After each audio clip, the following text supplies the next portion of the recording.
कौवे की गरुड़ से दोस्ती हो गई। दोनों काफी समय साथ गुजारते थे। उनमें मित्रता इतनी गहरी हो गई थी कि आपस में कभी कोई बात नहीं छिपाते थे।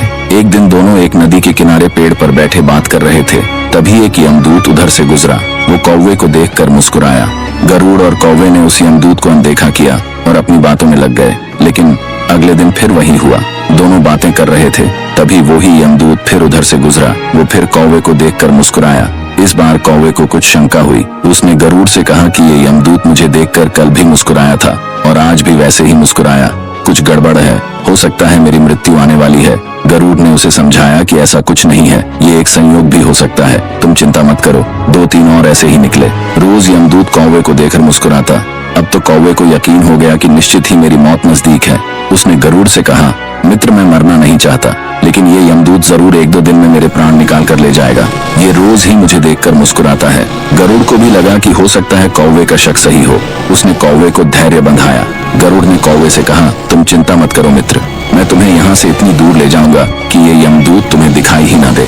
गरुड़ ने कौवे को अपनी पीठ पर बैठाया और उस जंगल से हजारों किलोमीटर दूर कैलाश पर्वत पर ले गया। दोनों को अब ये डर नहीं रहा कि यहाँ कोई उन्हें परेशान कर सकता है। लेकिन वे जैसे ही कैलाश पर्वत पर पहुंचकर एक गुफा तक पहुंचे, वहाँ वो यमदूत पहले से ही मौजूद था।